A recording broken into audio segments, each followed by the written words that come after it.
Boom, hello and welcome to the Executive Protection Lifestyle Podcast Season 5. Never forget that to the best of us, protection's more than just a job. It really is a lifestyle. Enjoy. Byron, so yours. Yes, sir. Thank you for coming. It's an honor, such an honor. Thank you so much for having me, Pablo. Thank you. First and foremost, I've got to say that this event has been amazing. The amount of value, the subjects that have been covered here in the last almost 48 hours have been tremendous. We've got things from the hard skills, the soft skill side. If you guys are really paying attention and taking these things back to your team, the value you've gotten in these last few days have been absolutely impressive. I've gone to a lot of different events around the world, and I'm just blown away because this is a top-of-the-line event. So I'm honored to be here with all of you. Now, when Pablo gave me the opportunity to present at this conference, I was honored. And, me being me, I went through some changes of just like, let's do something cool, let's do something high speed, let's do something hardcore, let's blow their socks off with something like that, maybe attack on principle. But as I really dug into it, I had to be as real as possible with the one thing that I must make sure that my teams understand. The one thing that I get feedback constantly about how it's helped agents in the field, the one thing that has really been the way that I've been able to contribute to our space and that has made the biggest difference in my own career as well, and that undoubtedly is social dynamics of executive protection. This is the hidden art of success in the executive protection industry. So here's our roadmap. Ladies and gentlemen, I look at time as God's currency, right? So we will spend this next hour together. We will die together. We won't get these minutes back. I'm going to jam this next 45 minutes with as much value as possible and try to make it worth it. So our trajectory is simple. We're going to define SDEP. We're going to talk about how to create winning teams. We're going to hit some principles. We're going to hit some tactics for when you're in close. We're going to talk about spheres of influence. These are the different realms of relationships that we must effectively navigate while we're in the game out there in the field. We've got one learning objective, and that is simply to equip executive protection professionals with tools to create winning cultures and teams. Boom. So for me, it all started when I was 21, and I got pulled into my first executive protection detail.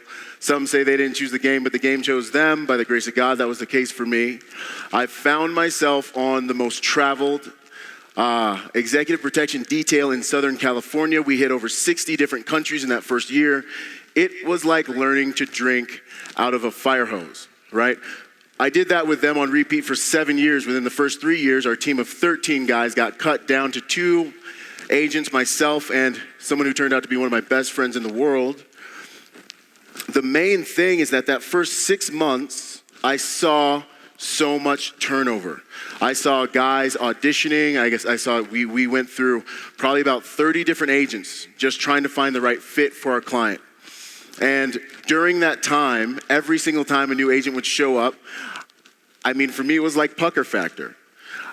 Here I am, just an infantry Marine, and we're picking up new guys, and they're Secret Service, they're Navy SEALs, they're retired law enforcement, they're SWAT guys, way better pedigree, guys that I wanted to be when I grew up, basically, right? Guys that have such a higher pedigree than me. So I was always like, this guy is gonna take my job.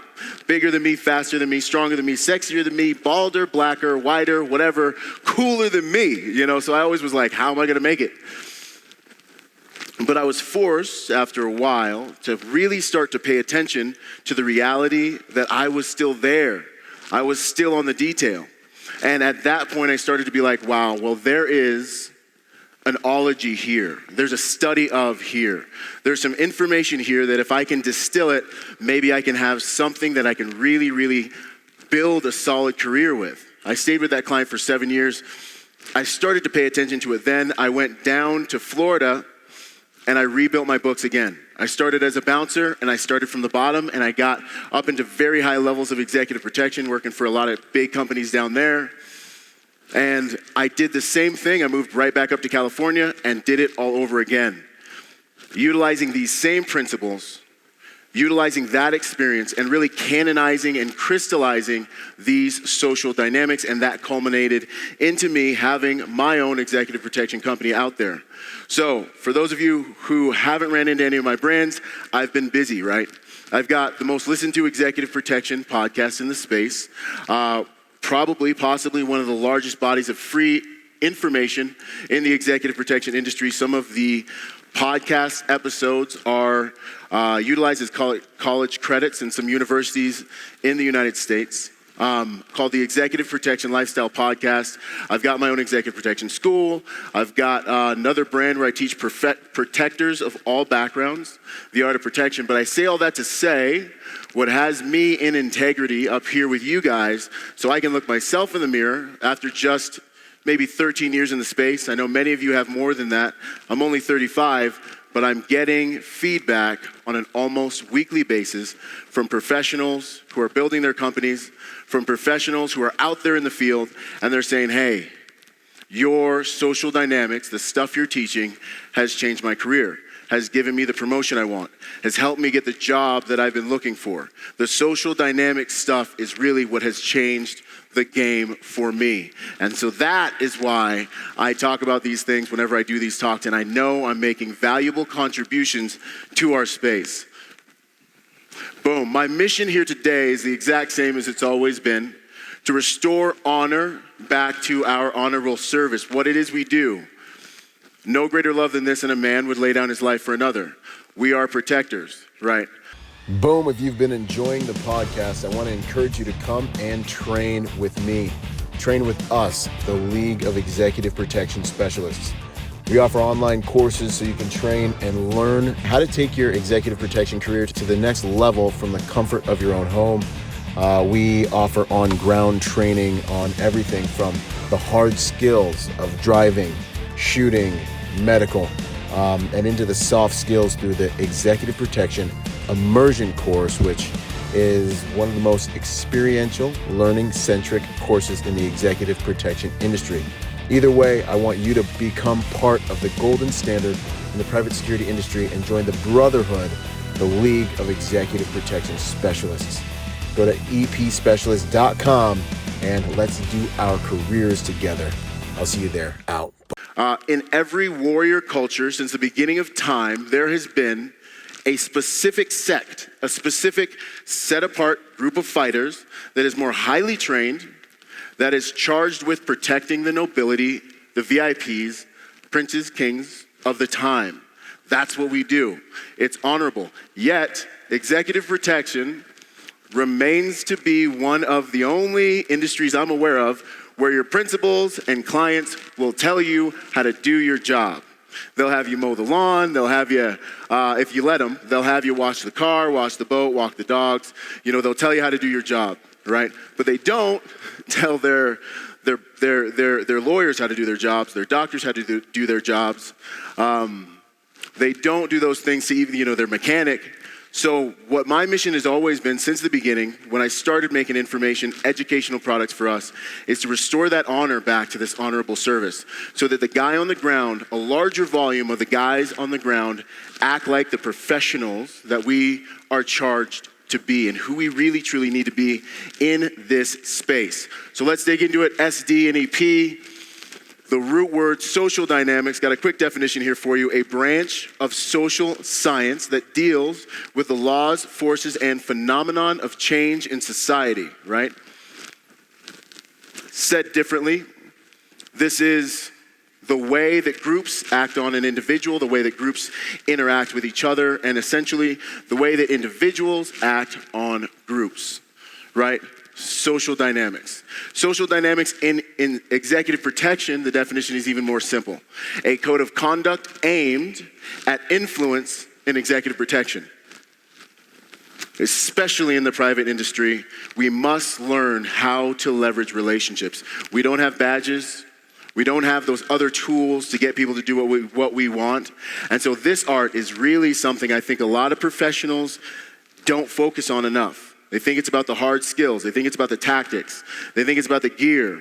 When really what I've found is it's about relationships. It's really about your ability to leverage relationships. Now, bad social dynamics has a number of symptoms that you find on details, right? These are environments where the people aren't bad, but they're using what we call in psychology maladaptive tools. Tools that have been negatively adapted to their environment. They're just simply looking out for their best interest and just simply trying to survive. They're just simply trying to gain enough power in order to not lose their jobs generally. But what that gives way to is a realm, an environment of competition over cooperation very often. We've all gone to work on a detail where the team has like a civil war going on inside of it. You got this alpha doesn't want to work with this guy. He doesn't trust this guy. That guy shot him in the back on the last detail. This guy's always trying to outdo everyone. He's like the man. He's trying to be the best guy on the team. You've got battles going on with the house staff, right? Like, we don't like the nannies because they don't give us information to the last minute. We got beef with the drivers, the PAs. We're always in battles with the private personal assistants. There's all these different little wars going on inside the detail. And everyone's really just vying for power and trying to maintain their position and protect their position. These people aren't bad, but they're not using the right tools and they're not paying attention to higher principles that will help stabilize these environments. Environments where competition is valued over cooperation are environments of high attrition. And I know we've all had these problem details, and what we're going to talk about next is how we can look to eradicate that, right? So we're going to take a quick video. It's about a 1 minute, 30-second video, and we're going to look at an area of study called game theory. Game theory, many of you are familiar with it. It's kind of like a realm of psychology that's all about why people do what they do and getting them to show the kind of the organic drivers behind human behavior, right? Now, the specific part of game theory we're going to look at is the prisoner's dilemma. And the prisoner's dilemma is going to show you even further how people organically, just simply looking out for their best interests, can do things that are counterproductive for the good of the team. So cue the next video. And while you watch this, think about Let's what happens discuss on the details. prisoner's dilemma. You and your partner in crime have been apprehended by the police. The officer explains they don't have much evidence, and if you both hold out, then you will each serve 1 year in jail. The officer wants you both to confess, in which case you'll serve 2 years in jail each. He also explains that if only one of you confesses, that person goes free, and the other will serve 4 years in jail as a penalty for holding out. He separates you and your partner, and you think about it. If you could trust your partner and you both held out, then you'd only serve 1 year in jail. However, if your partner confesses and you don't, then you will serve 4 years as a penalty for holding out. That doesn't sound very good, so you think about it logically. If your partner confesses, then you'll serve 4 years in jail for holding out, but only 2 years for confessing. On the other hand, if your partner holds out as well, then you'll serve 1 year in jail for holding out, and you'll go free if you confess. Clearly, confessing is less jail time for you no matter what your partner does. Your partner goes through a similar calculus and realizes confessing is better for him no matter what you do. So in the end, you both confess to the crime and serve 2 years in jail. And that's the strange part, because if you had both held out, you would have only served 1 year in jail each. The prisoner's dilemma is a conflict between doing what's best for yourself as an individual and considering the group and what might be best for the group. Boom. So that was just a quick kind of illustration, and I hope you liked my cartoons, of really what happens organically on these details. You get on in a new environment, you don't know who's who, and people are starting to just kind of do what's best in their own best interest. Obviously, my presentation is not about deceiving your clients and being bad guys and lying and things like this, but we find ourselves in a number of different very awkward social situations as all of these different tectonic plates are moving all around us with different levels of relationships that we're dealing with in our environment. The beauty of executive protection is that we get to benefit from a principle that I like to call the infinite prisoner's dilemma, which means we get multiple iterations of these interactions with our principals and with our clients and with the house staff and the different relationships with our team. So we can, if we can get everyone on the same sheet of music, start to construct a game plan, a way of increasing the survivability of everyone on the team, a way of dealing with high stress situations so we can link shields and we can present a unified front first inside of our team, and then with all of the different auxiliary team members, I like to call them, but all the different vendors that are also in the space with us. This gives way to good social dynamics. This gives way to environments where everyone lives and dies as a team. Not one person is singled out, right? Darwin talks about a few different principles, survival of the fittest being the one that we're most well acquainted with. But another principle he talks about, maybe a little bit more, which is lesser known, is survival of the pack, elimination of the weakest. So if you go and you watch the Discovery Channel tonight, what you're going to see is, you're going to see a pack of wild animals, one little gazelle that for some reason gets separated. And when that one little gazelle gets separated, that's the one. That's the weak link. That's the one that gets eliminated. With good SD, we create an environment where we're all sharing in the wins and loses. It makes it so that we can all survive longer. This is how we create winning teams. This is how we increase cohesion within our teams. This is how we create environments of cooperation over competition.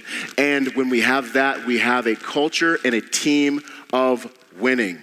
It's difficult because the first thing you have to do is prove that protecting yourself is not actually how you win. You know, something we learned very deeply in the Marine Corps. But the underpinning, the foundation for all of this is relationship equity. Trust, relationship equity, your ability to count on each other. Business is the commerce of relationships. This is the art of manufacturing, procuring, maintaining high quality relationships, not just inside your team, with everyone around you. If you just go to work when you get back from this trip with this in mind, you will begin to organically change the game. Undoubtedly, you already have tools to do this that you know of in your own life. But if this is the way you go back to work, you have that person who's oppositional at work, but now you're like, hey, if I can win this person over, I can create an ally, I can create asset, I can gain more relationship equity in my environment, and I can further continue stabilizing myself and my teams here in this environment. It changes that opposition. And this is how we really become sticky in this game. So let's take a quick look at different spheres of relationships in this game. These are the different realms of relationships that we need to navigate efficiently and effectively ourselves and our teams, right? Client, principal, what's the difference? In this discipline, your client is the individual paying the bills. The principal is your actual protectee, the individual that you're physically protecting.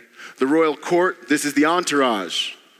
These are the relationships that have been in your principal's life since they were a kid. They were here before you came. They'll be here after you leave, right? The CEO of your security company may be you. The security detail leader, your team leader, the house staff, and vendors. Now, if I went and asked any of your agents who the most important person, the most powerful person or relationship on that list is, they're probably going to tell me the principal. I'm willing to bet, right? And that's completely understandable. But in this discipline of SDEP, the way we look at it is every single one of them is a life or death relationship. Principal, client walks inside the house. I just got done driving him, her. Maybe I said something they didn't like. Maybe I didn't say something and they didn't like that. Maybe I made a wrong turn. We're all gonna make mistakes. Your guys and girls out there are gonna make mistakes. They walk into the kitchen. The PA is sitting there, and what are they gonna say? Hey, Jessica, what do you think about Byron? There's a magic moment. Jessica's got a choice. You guys remember the Romans. Jessica's going to sit there and she's going to be like, I think Byron's a jerk and he thinks he's the best security guy in the world. He wears too much jewelry. Boom. Dagger. Byron's bleeding out now, right? And I don't even know it. Or they're going to be like, hey, you know what? I think Byron's the right guy. I think he made a mistake. But I think as he grows into the position, you're going to see that he's actually a pretty good dude. He's a pretty good guy. I think you should hold on to him. Boom. life. I live longer and we're in the right position. Everything depends on this. I've seen so many good guys that I would go to war with, shoulder to shoulder with right now, that I could trust to run through a house with, I could trust to do anything I need to do physically with, that don't value this.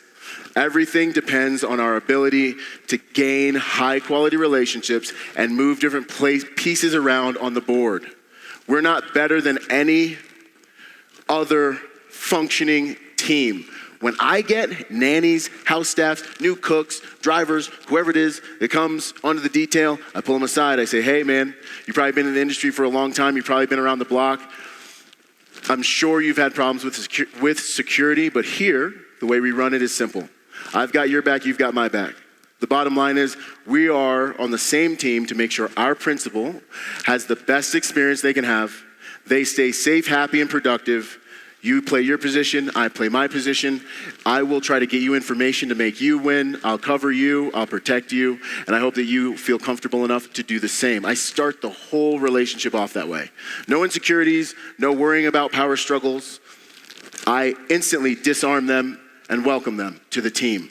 Boom, we're gonna take a quick pivot into myths. These are things that your teams very quite possibly think will bring them power, but are actually pitfalls.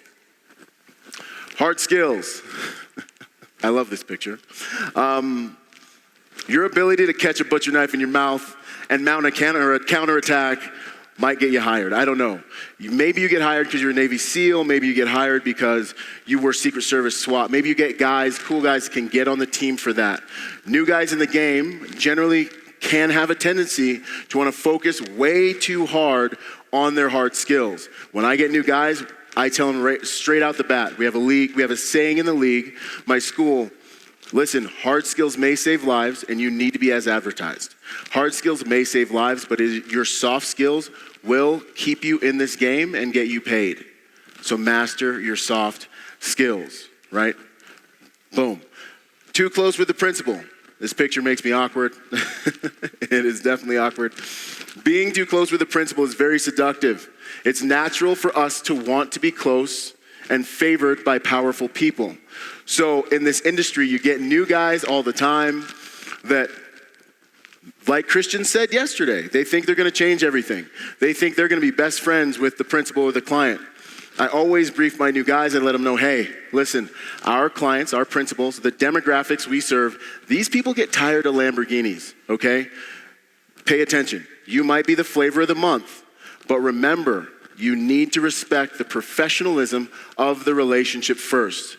You never want to be seen as a bodyguard. The closer you get to being a friend before the appropriate time, the farther you get from being looked at and being able to influence as a professional. There is a place you can arrive after like 5, 6, 7 years where you're like the furniture. You're like the son to the principal and client, and then you are like family. But trying to rush that relationship is a mistake I see a lot of new professionals and guys on teams make as they enter this industry. The tough guy. God bless the tough guy. I like to think I'm a pretty tough guy. I try to be a tough guy, you know. But this game, right, requires new things. Quick story, my very first executive protection detail, very smart principal, brings me in to do a dueling interview against another gentleman. He invites us and our wives out to dinner together. So we're going out with him. He's interviewing us. He's watching how we move. He's watching how we deal with the environment. He's watching to see if we represent his brand well, right? We're sitting there. It comes time for salad. I'm doing everything I can perfect. I'm treating it like a detail, paying attention to the room, working the silverware from the outside in. He looks at me, he offers me some salad. I say, yes, sir. Thank you, sir. He puts it on my plate. I'm thinking this is a pretty cool guy. He's like serving me salad. He's my principal. He offers the other gentleman some salad. The other gentleman, who actually looked kind of like this guy, says, I don't eat rabbit food, in a deep southern drawl.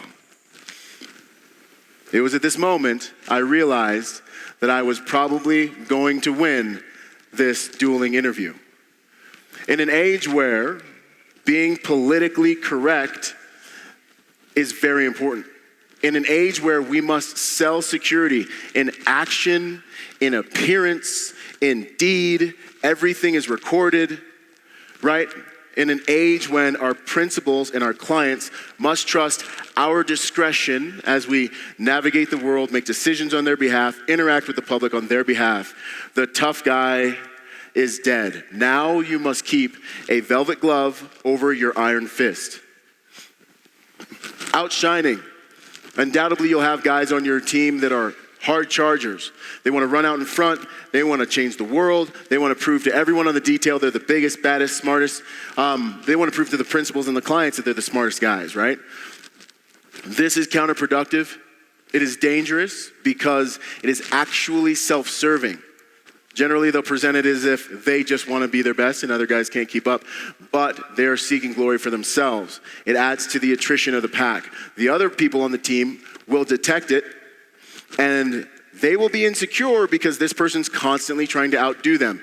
They will generally begin orienting their guns in, and there will be little social infighting will begin. Character assassination will begin. This is going to lower the integrity of your team. You never want your team to become a headache to a principal. The principal might like it, might dig it, but these principals and clients we deal with have people trying to gain their affections all day, every day, 24 hours a day. More than likely, they'll see him as a brown-noser and might push them away. All bad. When I see a guy who's a stallion who wants to run out there, I'm kind of like, cool, dude, awesome. Since you're so awesome, show me your leadership skills, your ability. Tell me, what are the benefits of what it is you're trying to do? If it's sound, I say, awesome. Take what it is you want to do, take it back to the team, influence the team to elevate the bar in the field. Show them the benefits of it. Show me your leadership skills. And everyone, let's elevate the bar at the same time, in the same place. Let's present a unified front to our principals and improve the quality of our work product together. Boom, we're going to pivot again, get into some principles, right? Never lie to anyone you're not gonna kill. I love this slide. Now, of course, you're thinking, Byron, I don't lie. I mean, lying's bad. I've been told not to lie since the beginning of my existence. But in this game, if you play this game for any, you guys have all dealt with it. Your people in the field are gonna deal with it, right? Our principals think that we're their personal MacGyvers. We gotta know everything. You got to have all the answers. You got to be the man, right? Especially for newer agents, it's very tempting when you've been in that country for 4 days, you've done in advance, and you're in the car with your principal driving from the FBO to the hotel or the venue, and you're doing what I call playing Final Jeopardy, right? So your principal's asking you every question they can come up with, right, about the environment. And they hit you with one that you just didn't see coming.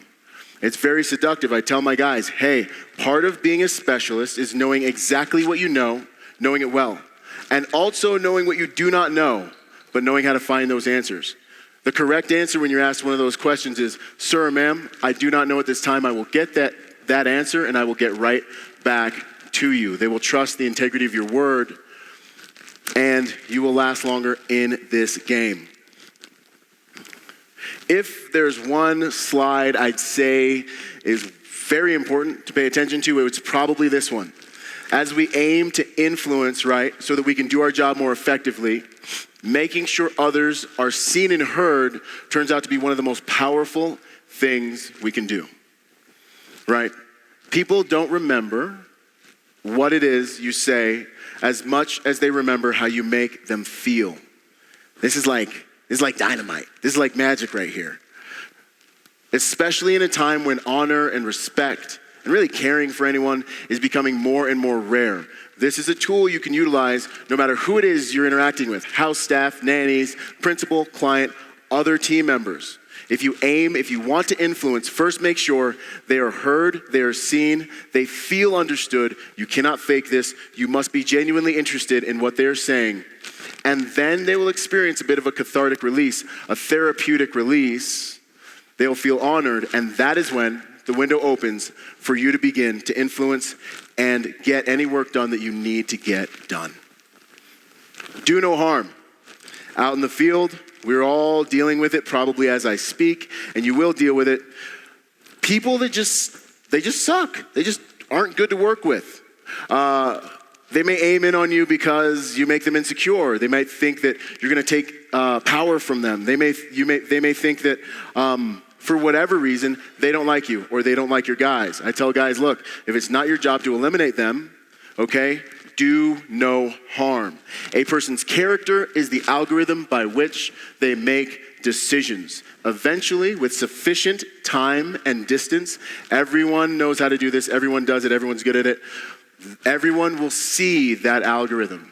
Everyone will see that pattern. They will be seen for who they are, and the garbage always inevitably takes itself out. When that happens, you want to make sure your dagger's clean. You want to make sure you haven't done anything underhanded or surreptitious to try to eliminate that person, because then your integrity will be negatively impacted.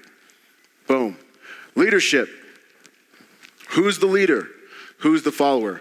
Obviously, there's a structure. However, the way I run this is that they are one in the same. I create teams full of leaders, but leadership is following. As a detail leader, as a manager, as a boss, I write SOPs, standard operational procedures, policies, all those things. I move guys around in the field. I get things done. We move bodies. That's how we lead our guys from the front. Conversely, but even simultaneously, is that not also how we serve our teams with good leadership, right? As I look at the guy who's right now in the hallway, halls and walls, he's standing there paying attention. He's serving the team from the bottom. He's doing the thing of less honor that no one wants to do. That's his service. At the same time, I need him to push me information so I can make the right calls, so I can make the right decisions, so we can be dynamic in the field. I need him to lead me from the front. So constantly, I need that guy's leadership. Every single guy on my team, I say that you are a leader, and leadership and servanthood are one and the same. We are different in function, equal in glory. Boom, we're going to pivot again. We're going to talk about tactics. What we do in specific situations. Situation dictates tactics, right? These are some fun ones that come in handy.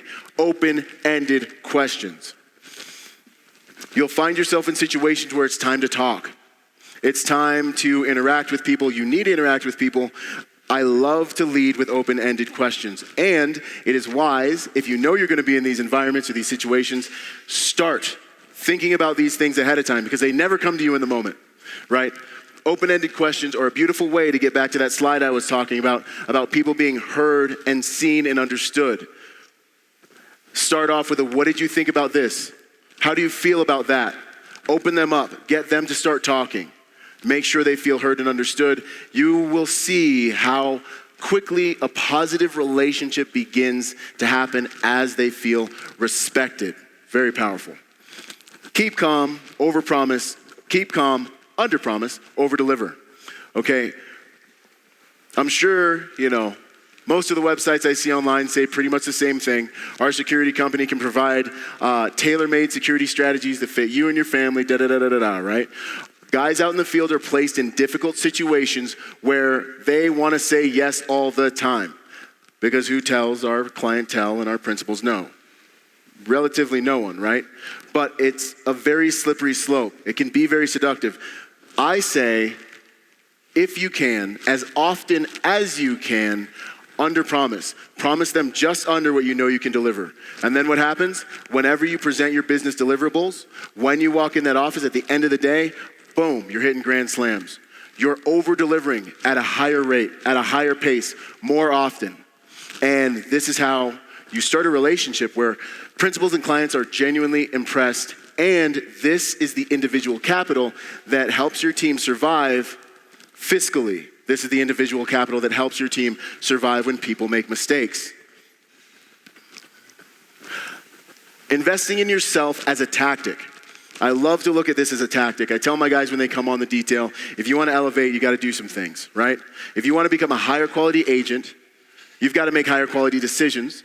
If you want to make higher quality decisions, you're going to need higher quality information. You've got to continue investing in yourself. I don't know where you come from, but I do know that you're going to find yourself at levels, in realms, and in rooms that you don't generally frequent. And if you are faced with having to open your mouth, you need to have something of value to say. This is something I brief all my guys on. Invest in yourself. I actually have a reading list I like to hit them with on the way in. Boom. Who gets the credit? Who takes responsibility for mistakes? The answer, if it's one person, it's the leader. But the culture is very simple. It's just like leadership. Everyone. Every single person. Byron, who left my luggage on the tarmac? As a detail leader, I take full responsibility. Sir or ma'am, I've written an SOP. We've got a new policy. I put it to make sure this will never happen again. Everyone's rogering up now. By the end of business, everyone will be on the same page. I apologize for the inconvenience. Jeff, the guy at the bottom of the structure. Jeff, who left my bag on the tarmac? Byron won't tell me. Sir, ma'am, I take full responsibility for that. Byron put out a new SOP. We've all rogered up to it. We're all on the exact same page. We'll make sure it doesn't happen again. I apologize for the inconvenience. Unified front. We just spread the damage. The whole team took it, not one person. You remember elimination of the weakest, survival of the pack, right? But Byron, you guys did awesome today. Thank you. Sir, we're benefiting from an awesome team. We just got a good group of guys. The venue was solid. The motorcade was solid. The advanced work was solid. I'll let the team know that today you're happy with us. Thank you. Good night. Boom. That's how we all live and die as a team. We all become stronger. Then I make sure and tell the team about that. This one you guys have no problem with here. As I've walked around this place, y'all are some sharp security professionals, honestly. I had out my game next time I come out here, But appearance is communication. It's very important. This is something I brief my guys on all the time. When I look at you, I can see your standards. When I look at you, I can see your physical fitness standards. When I look at the way your clothes are put together, I can see how clear of a thinker you are. When I look and I see dirt on your fingernails, I'm paying attention to how much attention to detail you're paying attention to. We must sell security in our appearance, as I've said, and deed and action. Appearance is communication. It is your first line of communication. Now, everything I've talked about in this presentation will be null and void and not effective if you cannot do this one thing, and that is be the change. If you've seen any of my content, you know that I say constantly, executive protection is more than just a job. It requires a lifestyle, right?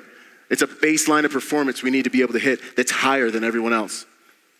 We know we don't perform to our training. We perform to our baseline of training when the heat is on.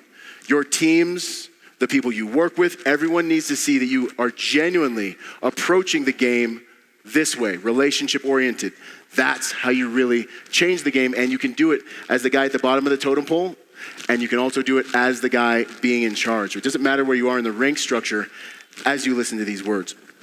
Interfacing tactics. I love this one. We're going to talk about spheres of relationships we deal with. Boom, interfacing with the team. How do you deal with your team? I always interface with my team. The cup is half empty, the cup is half full. Okay, so I know what I bring to the table, but if the cup is full, they can't put anything into it. I need them to lead me from the front. I make sure they feel heard and seen. I make sure they know that I am listening to them before I make a decision. The most powerful person in a room generally is the person who everyone knows is generating the highest volume of win-win outcomes within that room. You might have two leaders on your team and don't even know it. You might have the one leader who's in charge, and then you might have the other leader who has more individual capital because he actually makes more decisions that actually help the team that you're not aware of. Hopefully they're the same person. So interfacing with the team, make sure you give them space, they feel that, and then you'll be able to influence them more easily. This is very important. The second thing is you want to make sure that they value through your actions and deeds. You have to get them to start valuing cooperation over competition. Interfacing with your principal. Do not say too much. You do not want to be the guy. Never say more than is asked. That's the main thing. Our principals have generated some amazing cultures and done some amazing things. Another quick, effective tool is to pick things from that culture. Wear them on your sleeve. Show them that you value the culture they've created. It's a high compliment when they know that you come from pedigrees such as the armed forces, law enforcement, and these high-level positions in the world. Interfacing with the client. This one is very important because when cutbacks come, right now, it's usually us. Right now, there are people, the clients, the ones paying the bills, that are looking at your teams on spreadsheets and they're wondering, why do we pay so much for these guys? They don't make us any money, right? So a tool that's being used in our industry very effectively is tracking your key performance indicators, equipping your agents with daily activity reports so that they understand they are marking down what they're doing, and send that data to the client fiscally, quarterly, twice a year. We locked 873 doors this year. We dealt with 473 different alarms on multiple properties. We executed 89 patrols, and the list goes on. Show them the value they're paying for on paper on that spreadsheet. Interfacing with your boss. I don't want the guy that wants to do a good job because he wants to be part of the company, wants to make the money, wants to work with the principal, wants to work with the client. I make sure my people understand I want the guy who's going to do a good job because of who he is, because of his personal character. I'm going to do the best job I can because I'm Byron Rodgers. I can teach anyone tactics, but I don't want to be anywhere near you as you learn your character, and I will be looking at your character. That's the messaging we give them. Interfacing with the royal courts. I always warn my people to be very careful with this group. Sometimes you're going to have to treat them as if they are the principal. Sometimes you're going to have to treat them, well, you're going to have to remind them that they're not the principal. But the main thing to remember is that they are gatekeepers. They are very important and powerful relationships that have been around that principal before your people started working there, and they'll be there after they leave. So treat them with kid gloves as if they are gatekeepers. Where to start with these principles? Start here, start now. Next time we open up the conference for networking, make sure the other person's heard and seen. Hit them with some open-ended questions. Value their opinion and watch how the relationship can actually continue after you leave this room. Now, as we wind up, I know I have not blown your mind with a lot of this information.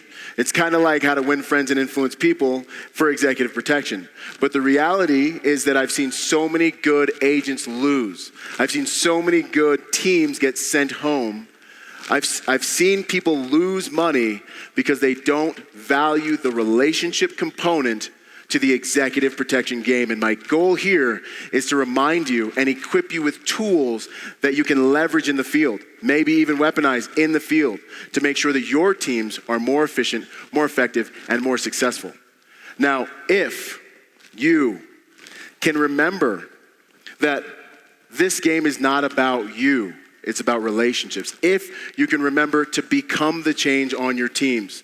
If you can remember that leadership is also servanthood.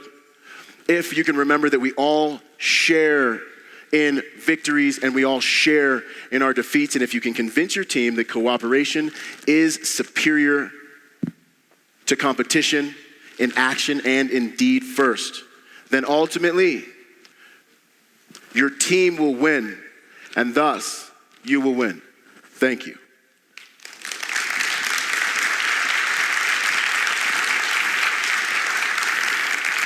Appreciate that. If you guys want to get a hold of me, boom, there is a QR code up there. You can take a screenshot of that, and that has all the contacts and brands and things there. Thank you again. You guys are awesome. Boom, yo. Boom! There it is. Thank you very much, Byron. It was a pleasure having you. We rarely listen to people speak about teams, and it's a subject that nobody speaks about, and it's very important in the room. So we have a few questions for you, and the first one is, do you have any daily habit that makes you a better protector? Somebody ambushing me with my own questions? Absolutely. That makes me a better protector, a daily habit. I honor, I think, what are some of the basic principles of being a protector. Physical disciplines. You know, I stay up on my combatives. I stay up on my physical fitness. And then I'm constantly learning. Always, every single day when I'm in my car, I'm learning everywhere I go.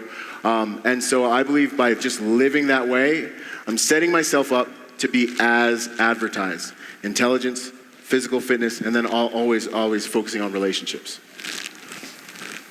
Actually, you touched a very fine subject, because in Mexico there's been always a very big difference between the people that do executive protection out in the field and the people that actually live the lifestyle and in the security professionals and all that. Kind of like the operators have been left out for a while, and I think your subject is very important. Bring them in, and they are the ones that are actually doing the protection.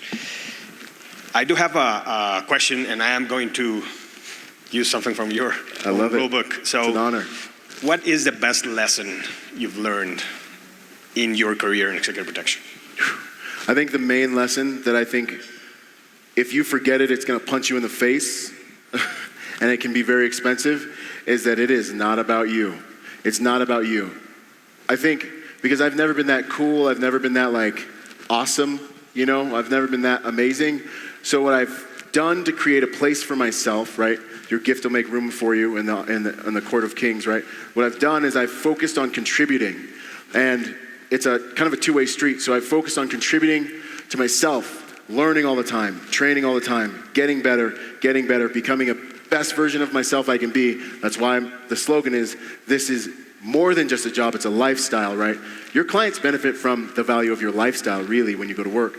But I've focused on contributing to myself as much as I can, so that even from the most imperfect state, right, because I'm still developing so much, I can make high-value contributions to a team. I can make high-value contributions to a client's life. I can make high-value contributions to the industry. So I think that the trick is, invest in yourself as much as you can, so that no matter how imperfect you are, people can't ignore how valuable the contributions you can make truly are. Okay, I have some questions here as well in the app. But do you have any quote to live by? Woo. Man, I love me. If anybody's ever been on Byron's podcast, that's kind of like that question where he gets you. Yeah, man. There's a bunch of, I have a lot of different quotes, but I find that I've been able to excel and beat a lot of people at certain things that are a lot smarter than me because of one, and I wish it was more elegant. I wish it was more cool, but it's just Ronnie Coleman, man. Ain't nothing to it but to do it. You got to do the thing to have the power, But you could take that to, I will find a way, or I will make one. Hannibal Lecter as well. Maybe Hannibal, just not Lecter. Anyways, so, but, a lot of people think and plan, and they get ready to procrastinate.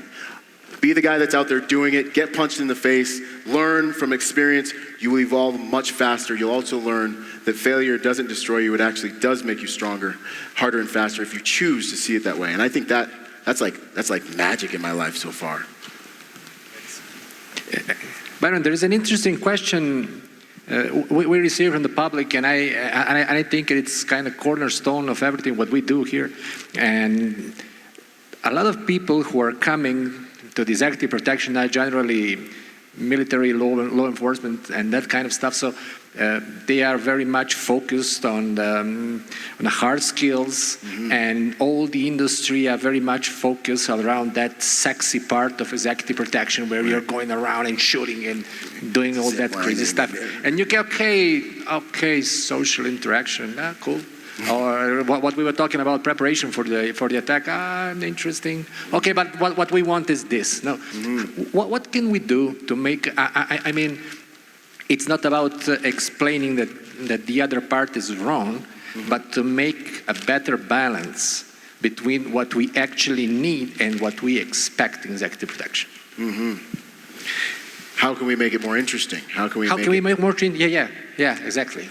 Yeah, I find that what really attracts people to it tends to be when they start to see you move around in an environment and you have this level of social kind of influence, and people are like, hey, and you go to the FBO and you've got your guy with you and he sees the FBO is totally cool with you, everything's smooth. With my new guys, I go with them as much as I can, and I explain to them as much about this body of information as I can as they go into the game.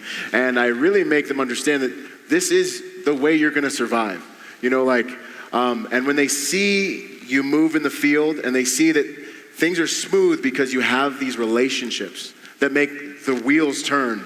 They start to really be like, man, like that was good, that was cool. And you're like, hey, that's something that we've been building for a long time. This is how really professionals really move in this game. Doors are opening for us, you know. We're backstage right now, you know, and they start to realize I can really be a king at this game if I can manage these relationships. So when they see it, it's huge.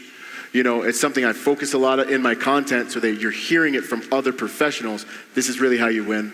But I think demonstrating it to them, and then, like I said, right when they come in, I'm briefing them. I'm like, hey, dude, you're awesome. You're stronger, bigger than me. Cool. You're probably not going to live if you don't understand the value of relationships here. And I'm making sure that they're prepared for success from the gate. And I'm dead serious. I'm briefing them like we're about to go hit a house in the middle of Iraq. You know? Absolutely. Thank you very much. It's an honor. I have a question here in the app. There's some questions in English as well. Byron is in the app, so he'll be able to answer most of them. Awesome. But what's your recommendation if the principal doesn't appreciate your methodology? How do you take control of the situation? Take into account that, just make a little context, Mexican principals are the hardest, most difficult principals in the world probably, right? They're very much into not taking orders from anyone. Right. So, and you know that kind of principle. Oh, yeah.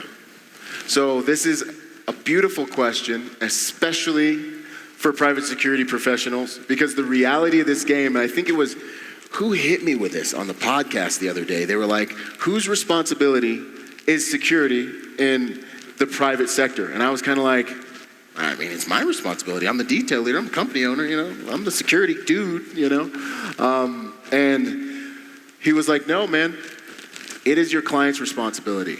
And I was like, bro, like my mind was like, what are you talking about? But he said, who allows you really to protect? Who, if you do the wrong thing, will get rid of you? Who allows you to maintain your security posture, your security structure, okay?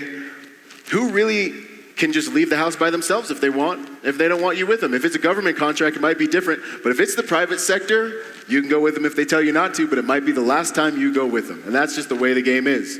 So what I've learned to do, especially with the more difficult principles, is I'm not trying to necessarily superimpose my will, especially not from the beginning. It is a slow cultivation of relationship and respect, and at a healthy pace, as much as I can, I'm trying to build a safer and safer environment for them, and it sometimes takes years to do. But the reality is, before you were there, they were less safe. And if you move too fast, you can get eliminated. They'll bring another team in. And so to do this efficiently, sometimes it takes a very long time, and sometimes you may not even get the security structure you want because they just don't want it. And you gotta be seatbelt security, like my man Max Joseph talks about. If you're too uncomfortable as a seatbelt, they won't wear you. So you need to be comfortable enough to do as much as you can on pace. That's a very good remark. That seatbelt analogy, I'm going to steal it the other way. Yeah, you know. Love that one about the seatbelt.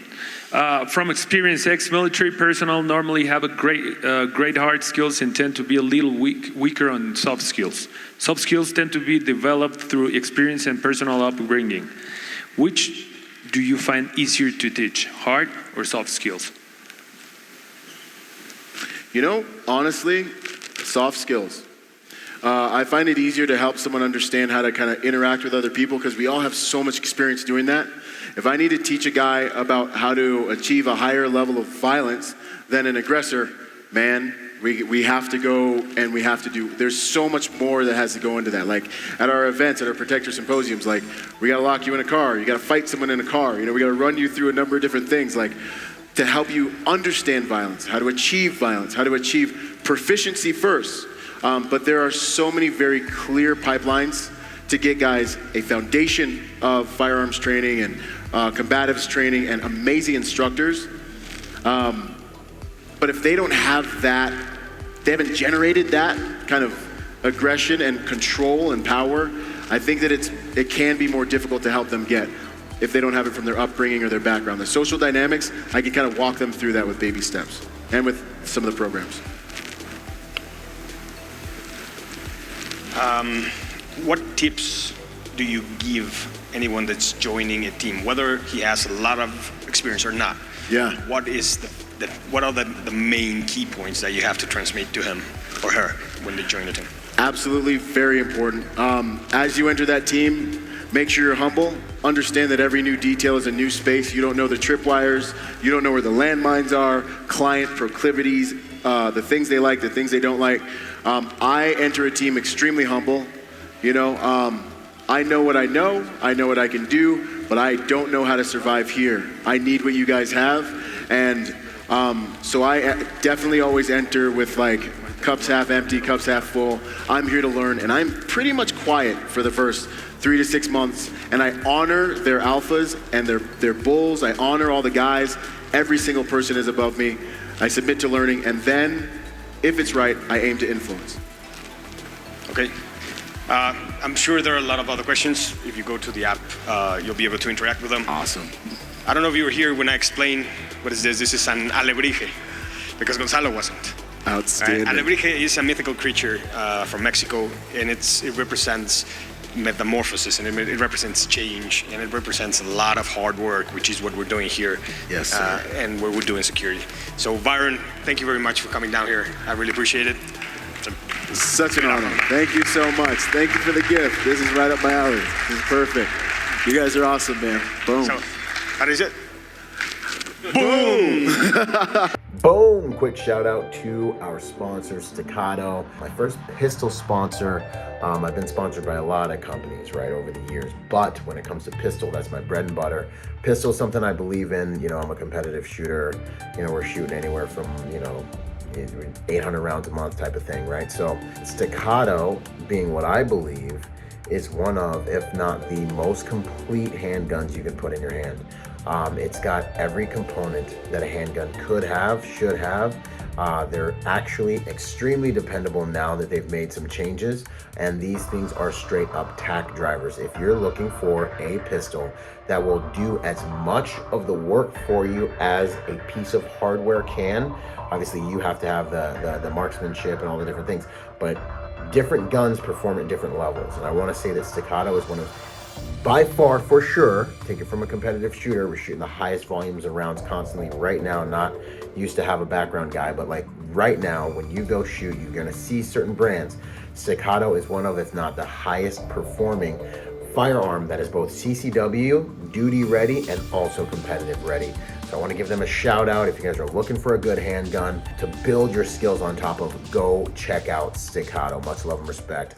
Yo, if you're a private security professional wanting to take your game to the next level, go to executiveprotectiontrainingday.com to check out my personal success package for private security professionals. Check it out, executiveprotectiontrainingday.com. And remember, y'all, hard skills do save lives, but soft skills get you paid. Boom.